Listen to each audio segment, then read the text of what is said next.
Hello everybody, it's your favorite West Virginia in space here, and Coraline, easily one of the best anime movies to ever be created, and of course is well loved by the internet. But it also has a huge theorizing community, which is honestly, it creates some of the most interesting theories about any piece of medium ever, in my opinion. However, a lot of those theories are kind of stupid now, or more specifically, they are all pretty much the same variation of the same thing now, and they constantly use each other to prove their theories exist, while straying so far from the actual movie, in my opinion, that we're starting to get to the point of ridiculousness. So, ultimately in this video, I want to discuss a few theories that I think just don't make sense within the actual movie of Coraline. In today's video, we'll end up, of course, discussing character assassination, Occam's razor, and the Demiurge. Let's begin. First one is the theory that other Wybie and the other father were never had free will or never betrayed the other mother and were working with her the entire time.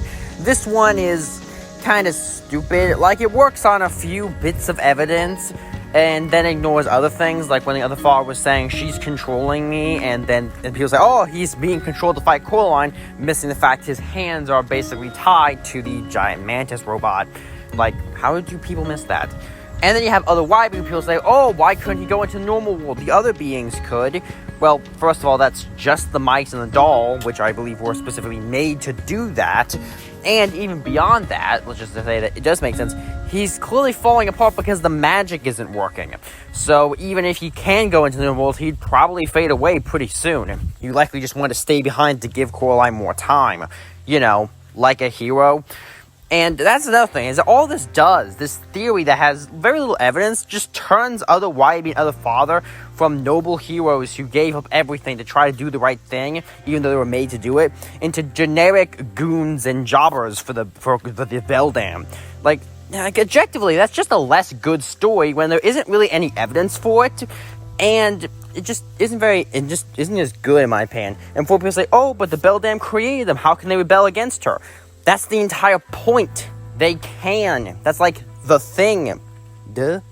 Another thing in the movie that gets theorized about is how at the end of the movie the cat was able to teleport when supposedly the cat can only teleport in the other world, which then becomes used to justify the theory that the Coraline never escaped the other world. This makes sense actually on the surface, but does fall to a bit of a logical fallacy.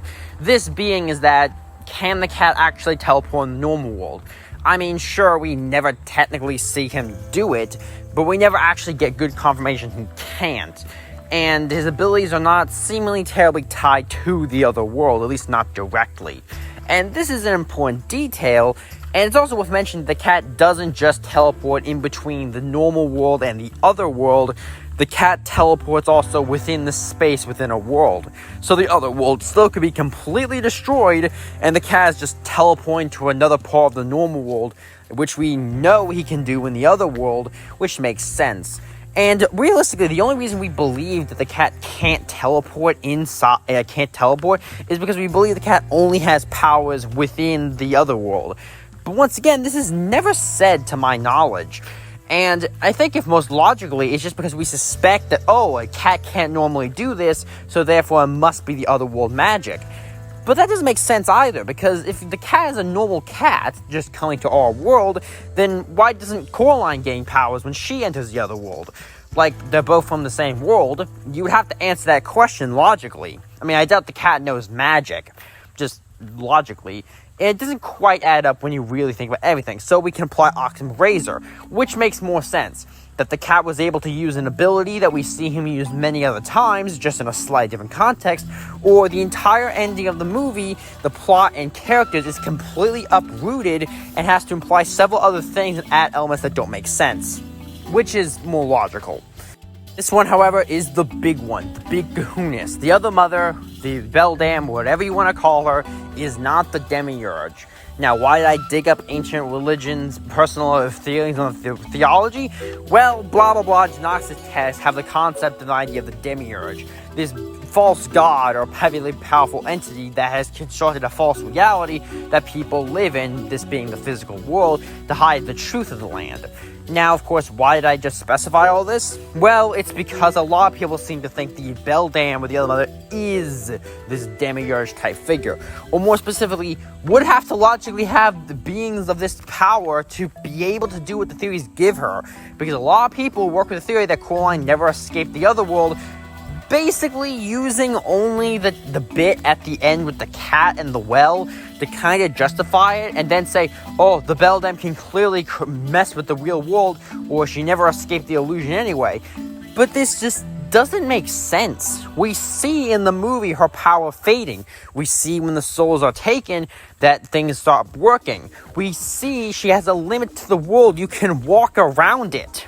Now, granted, in theory, these could all be elaborate tricks by the Beldam in order to convince Coraline of something, to keep her trapped in some other layer of the other world.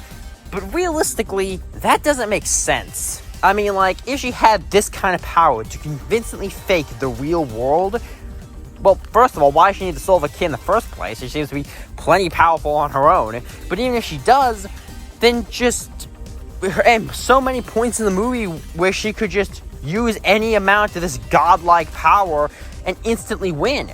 It doesn't make logical sense to even begin to think that makes sense. And worst of all, I think it goes against the themes of the movie and the entire plot, really. The whole plot of it is this, Coraline using cunning, tricks, and deception, and of course just being smart, to able to outplay a more powerful entity, to win the day and, save the day and come back home safe. If we assume this theory was correct, that the Beldam has won, it's just a depressing ending. It undermines the themes of the story, the entire plot, and just overall makes it kind of a sadder narrative.